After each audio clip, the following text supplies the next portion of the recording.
We welcome you into this Wednesday edition of America's Forum with the realization that ISIS continues to dominate the headlines. First, news that 45 people were allegedly burned to death in the ISIS-occupied Iraqi town of al-Baghdadi.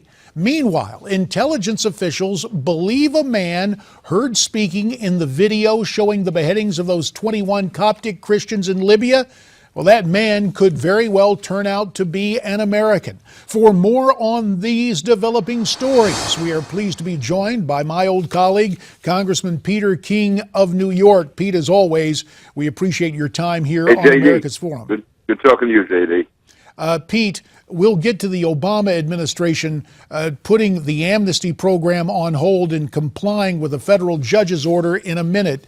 But first, let's get to that report from ABC News that our intelligence officials believe the speaker in that gruesome ISIS beheading video may be an American. Can you add anything to that report? No, I really can't. My staff is trying to track that down right now. It'd be terrible if it were. But again, I would not be that surprised, only because there are people in this country who do identify with radical Islam. But again, I had not heard that prior to this, and we are tracking it down today, though. And as you try to track it down, since you are very familiar with our intelligence gathering capabilities, do you have confidence that if he is American, we'll be able to identify him quickly, just as the UK was able to do with the bizarrely nicknamed Jihad John? I believe if anybody can do it, we can. I mean, we are, the Brits are good, but we are really the best at that. So if there's any prior connection at all, if there's any, if he's on any type of anyone's radar screen before this, yes, we should be able to do it. But again, there's no guarantees in this business. But if anyone can do it, it would be us. Yes. Now to the latest atrocity. 45 people burned to death at al-Baghdadi. I understand, Pete. That's just 5 miles from where our Marines are training Iraqi soldiers. Yeah, it's getting closer and closer. When they captured al-Baghdadi, that's either 7 or 9 miles, I guess, depending on which gate to the air base we're talking about. And now to have this type of carnage carried out only 5 miles from where the Marines are stationed. Our Marines can take care of themselves, but this is a risky situation. We're literally playing with fire here, I think. To put Marines in that position, we don't know, for instance, how many of even the Iraqi forces that are in that air base we can fully trust. All they have to do is allow a few of those ISIS terrorists into the base or provide them with an opening, and it puts those Marines at risk. And, again, this is where we have these limitations of what we can do. If we know that ISIS is out there, we know that, for instance, that was happening 5 miles away, or even then they're out Baghdadi 7 miles away, that's where, again, ground forces could be so indispensable in going out and getting them before they come to get us. I don't like the idea of us playing defense, sitting there in the air base saying, well, we should be secure. We have the Iraqi army with us. We're still 5 miles away or 7 miles away or 9 miles away. I would much prefer, and I'm no military expert, but both air raids and air attacks, and also being able to send out special forces, or sending out combat troops, if you will, to lure them out, rather than let them sit and wait and plan attacks against us. Well, there is another front in this military engagement. It's in cyberspace. Now, our State Department has expanded the social media campaign, and we know there's a place for social media, but what you're saying right now is it has to be military action. There is no substitute in cyberspace for what needs to be done in the air and on the ground.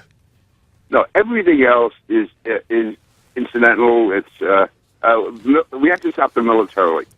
Just like, for instance, we were able to rebuild Japan and give them a constitution and turn them into a democracy. But before we did that, we dropped the atom bomb on them. And we defeated them in battle after battle after battle.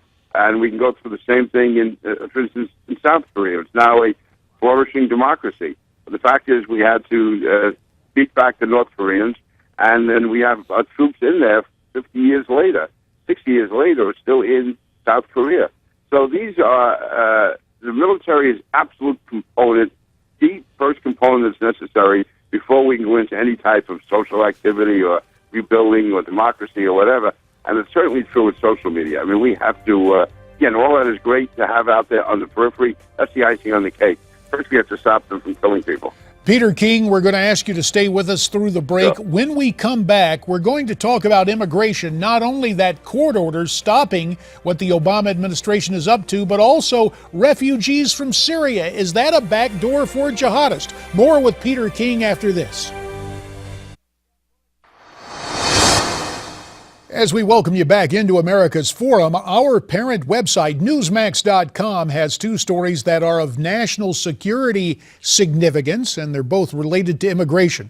First, the Obama administration forced to put amnesty plans on hold after that federal judge in Texas issues his order, and at the same time, we hear that House Homeland Security Chairman Mike McCall tells the Hill newspaper he's worried that ISIS could exploit the Obama administration's decision to admit more Syrian refugees into our nation, saying it's a dangerous move that could create a, quote, jihadi pipeline for Islamic militants. Mindful of those two stories, let's continue the conversation now with Congressman Peter King of New York.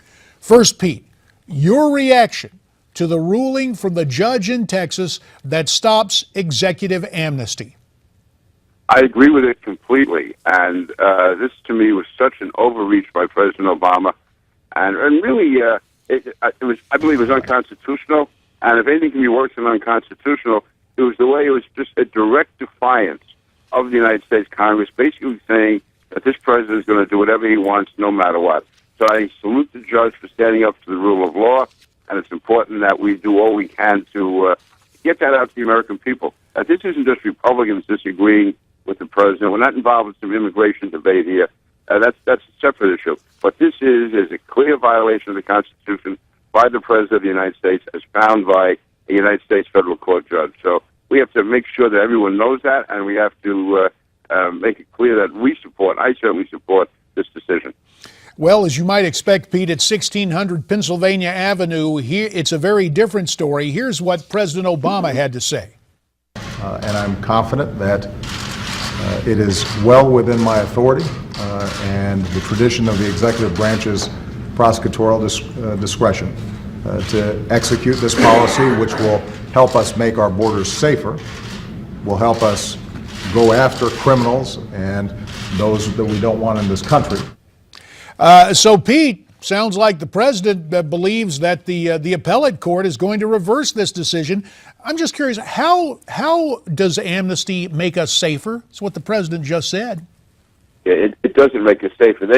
I guess his convoluted reasoning is that everyone is going to come forward, identify themselves as being here, so we'll know who the bad guy is here. Does anyone really think that a terrorist or a criminal is going to come forward and acknowledge who he is if he's a serious criminal? Of course not. So it's just a game he's playing, and it's interesting that he's so confident what the appellate court is going to do, but he himself had said 22 different times that he did not have the power to do this before he decided to do it. So I guess it's, whatever he's believing that day is what he believes the Constitution says, or whatever he wants it to say. So listen, I think the president has really lost credibility on this issue.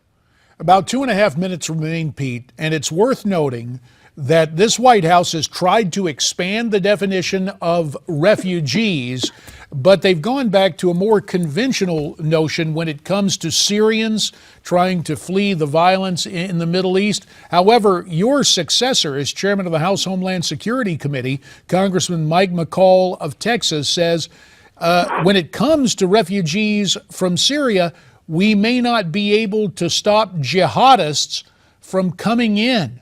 Do you share the concerns of Chairman McCall? Yeah, Mike McCall is an outstanding chairman, and I do. I think we made this mistake with Iraqi refugees several years ago, and we certainly run the risk of doing it now with Syria, and especially when we have an administration which seems to have a cavalier approach toward security, toward immigration. So no, I think Mike McCall is entirely on mark here. And I expect him as the chairman that he will be carrying out whether it's investigations or hearings or whatever but Mike is very much onto this, and I have a great regard for the job he's doing as Homeland Security Chairman. Well, of course, you once held that position as chairman of the House Committee on Homeland Security. As you do your personal inventory of our homeland security and what is happening abroad, in the minute that remains, what are your top two priorities to ensuring our collective national and personal security, Pete?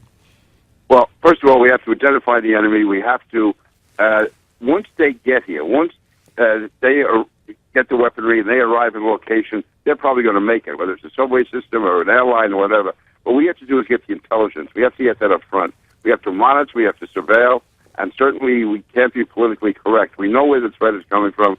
It's coming from within the Muslim community, and that's where the surveillance has to be. And forget the political correctness, forget offending the Civil Liberties Union or the New York Times. We have to do what's right. There is no constitutional right being violated here. Certainly what the NYPD has done, what the FBI has tried to do. So we should, intelligence is the only answer. That and working with our allies to get the intelligence from those overseas who may come here.